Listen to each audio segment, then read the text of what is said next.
Man, got around. OG Silverback here. And today, like each and every day, that all of us are fortunate to be alive and healthy, man, and able to aspirate and take in that good oxygen, man. Because I just talked to a good friend of mine who's a sports nutrition doctor, and he says when you breathe, you're actually feeding your cells, man. Oxygen is life to your cells, is nutrition to your cells. I think I kind of knew that on a subconscious level, but he just, I guess, reinforced what I knew. You know, sometimes you know what to do, you just don't do it. But I want to share with you guys some stories of victory and glory, the victory of understanding. As long as you're alive and above ground, dude, it's not over till the fat lady sings, meaning that no matter what kind of a position you're in life, dude, you think you're in a bad spot, you're a bad way, you made mistakes. Like I've made mistakes, mostly all of us have made mistakes. Correct your behavior, do an about face, and then you have the glory of understanding, dude. Whatever you got yourself into, you can get yourself out of. It's just a matter of are you willing to put in the work. And once you decide to put in the work, sometimes, guys, you got to dig down deep. This is the problem with youngsters I want to share with you, man. This is the problem with youngsters. You guys grew up acting like women. Women is all this selfies and taking pictures and, ooh, snap, and want to be entertained and living this false reality through other people, these fake Instagram influencers. Man, real men, you dig deep within because the answers are within you, man. You can't be distracted by outside forces. This is the difference between masculine energy and feminine energy. Feminine energy is they're followers, dude. They're given into the whims of society, Cosmo, Vogue, Mademoiselle, whatever tells them the current trends and the current fashion. And it's okay. I'm not bashing women, baby. I'm just telling you how it is. They're externally influenced. Men, real men, old school men. Your motivation comes, you're self-motivated, dude. You're self-driven, you're self-disciplined, bro. Once you understand that, you tap in deep inside, then you're in touch with your inner animal. I don't care what anybody says. Yeah, we have a spirit, but we're mammals, we're animals. And once you're in touch with your inner self, you'll be living according to beast mode law. Once you're there, my friends, this is what I always say to you. You'll be willing to stand and fight and even die, giving your very last breath to defend what you believe in, because now you believe in yourself, baby. That's called self-belief, dude. Because whatever a man can conceive and believe, he can achieve. So without further ado, I'm going to talk with today's video, which is going to be a mind-bending, mind-expanding, mind-contorting video for you guys that don't know the truth about maximum security prison. Here it is, guys. In maximum security prison, just say no to throat sissies trying to suck you off in the middle of the night. Guys, I wanted to share this with you because this is what happens in all levels of prisons, dude. You got these flaming gay dudes, man, and you know, I'm not for or against homosexuality. I'm saying, do you, baby? All I'm saying is I tell people this all the time, dude. Whatever you do, be the best at it. So if you're going to be gay, then be gay. But don't be one of these dudes hiding in the closet, man. You acting like you straight when you're not. But who am I to tell you what to do, baby? We all got to do to get through this thing called life. And I'm going to tell you here what happens in maximum security prison. And as I drop down the levels, dude, like I'm going to tell you what happened. This is a true story, guys. My first years was in maximum security prison because I didn't understand the game of, you know, being in control of my emotions and not lashing out with fear and anger, using violence to deal with situations. This is why now, guys, I give you what's called 50-50 hindsight based on, I tell you what I should have done or what I would have done. Had I known what I know now back then, I would have used a lot more verbal acuity and less fisticuffs, less breaking dudes off, because out of the 11 and a half years, I initially had 26 years. I went back to court of appeal. They broke it down to 11 and a half years. I ended up doing 10. But actually on 11 and a half, I should have only did 6. The reason I did 10 is because I was breaking fools off. I didn't know the way the game worked. And if you don't know the game, how you going to play Monopoly, dude? If you don't know the rules of the game, how you going to ever win?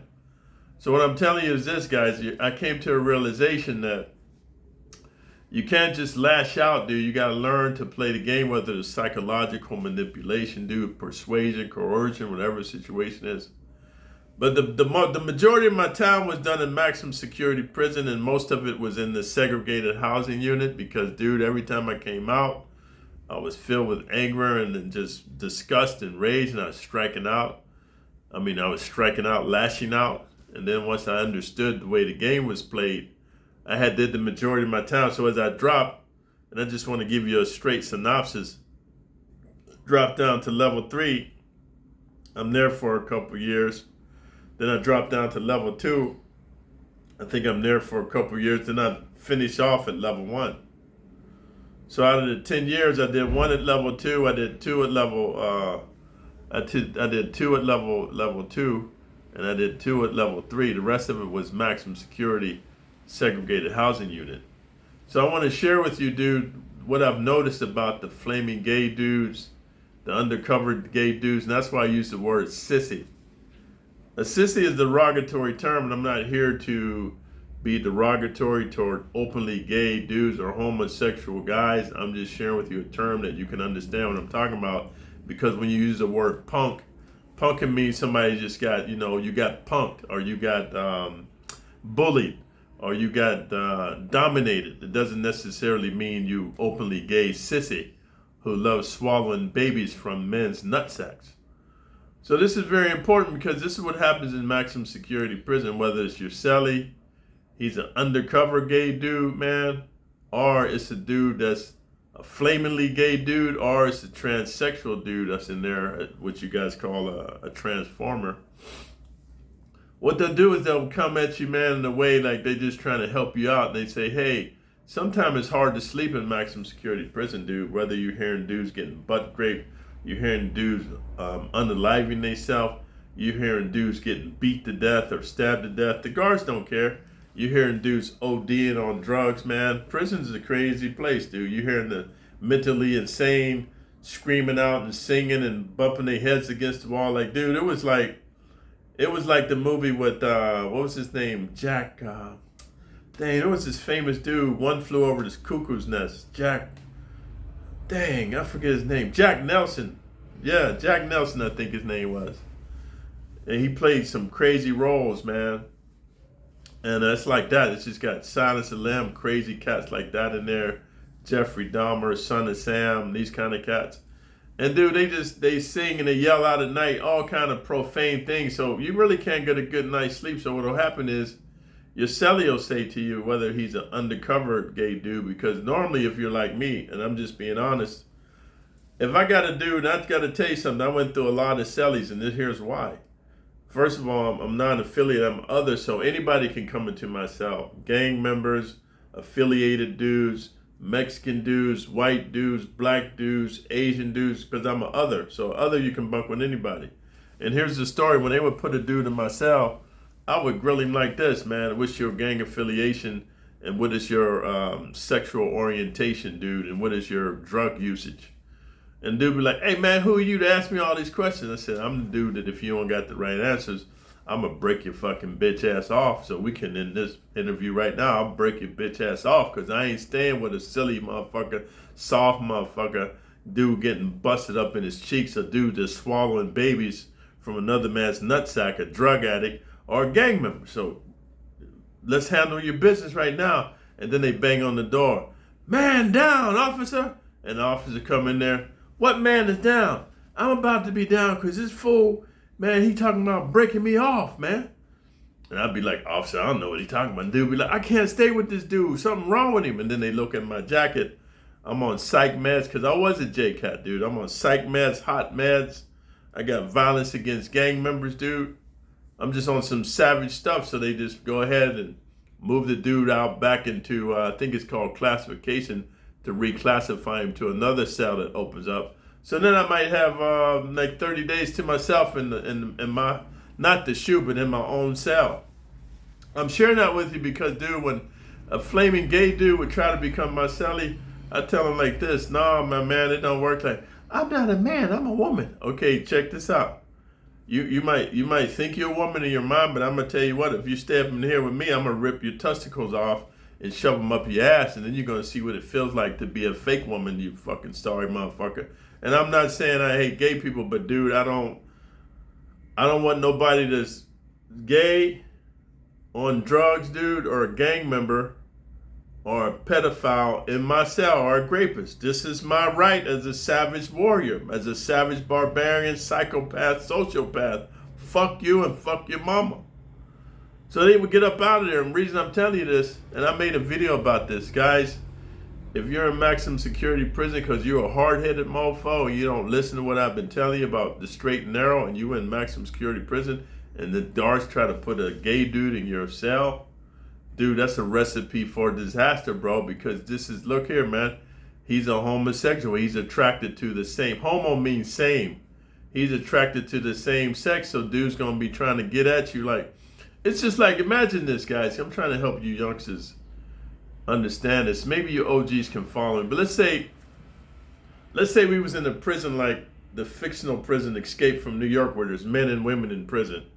And let's just say, dude, you in there, you got life, and they put, I'm just going to make this up. Let's say they put Beyonce in your cell, or Scarlett Johansson in your cell for you white dudes, or they put Jennifer Lopez in there for you Mexican dudes, or they put Lucy Lee in there for you Asian dudes. That's just your cellie.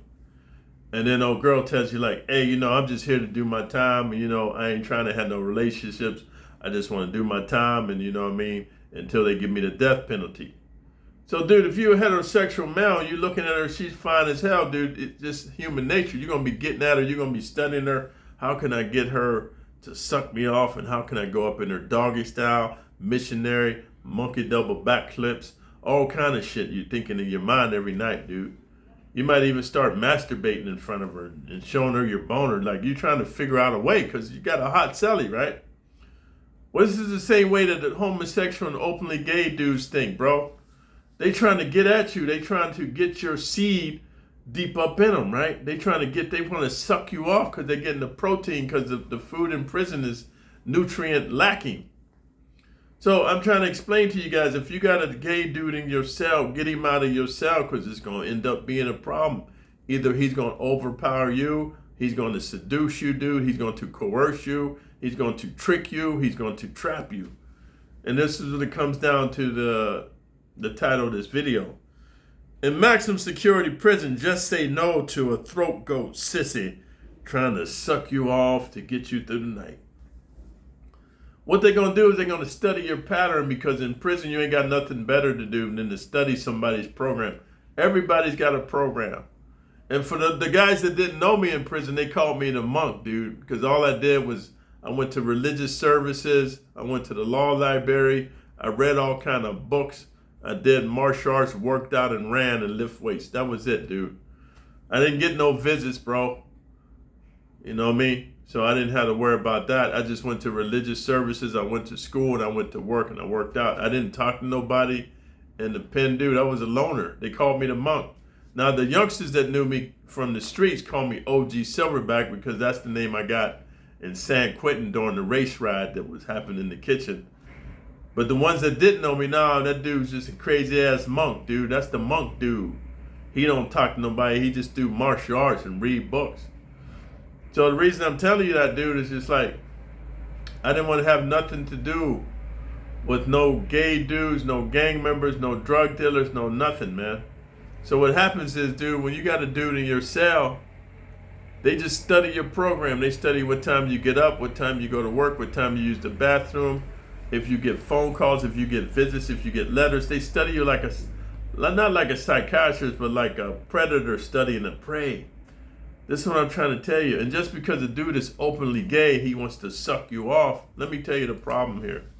For those of you who don't want to listen to me, you figure like, oh man, dude's gay, you know me, and I'm not gay, I'm just in prison. So while I'm here, dude wants to suck me off. He looking like a woman, got Kool-Aid on his lips and everything, got his t-shirt tied up like he got breastises, and he got some fat butt cheeks back there, and he's switching and everything, you know what I'm saying? And his hair's long. Therefore, he wants to act like he's a woman. So in my mind, he's a woman because he's a woman here in prison. Okay, you want to rationalize and play these games? Here's what I want to tell you. It's three things. Number one, when the gay dude is sucking you off, bro, He's not just doing like the girls in the porn movies, doing their hands like that where he's sucking you off like that. No, he's rubbing your thighs, he's rubbing your stomach, he's rubbing all on you. Why? He wants to assess your masculinity, dude. Your carnal, barbaric, animalistic power. He can feel and sense if you're a strong, savage motherfucker who can whoop his ass, or he can feel if he can overpower you once you done busted some nuts deep in his throat, bro. He's a throat goat. Here's number 2, dude. He's going to go ahead and get you to release your nut sack, bro.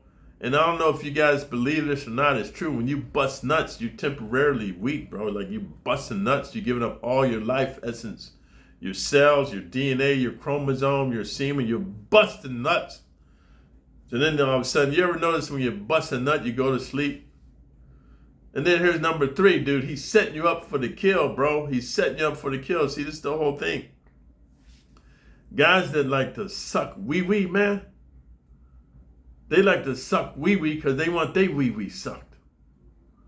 So all I'm trying to say, when a dude's saying to you, hey, man, let me just, whatever it takes to get you through the night, you know, and he wants to suck you off so you can bust some nuts and go to sleep, just know it's a strategy, and you want to just say no, like Nancy Reagan used to say back in the 80s, just say no to drugs. That way, dude, you don't have a problem. Number 1, you shouldn't have them in your cell. Well, number 1, you shouldn't be in prison. Number 2, don't have dude in your cell. Number 3, don't give in to it, man, because, dude, he's just setting you up, man. He's just setting you up because pretty soon he's going to have you sucking him off, dude. So if you like the realness of the channel, go ahead and thumbs up the video, man. Leave a comment for the algorithm, and most importantly, subscribe to the channel and share it. And so until next time, OG Silverback out.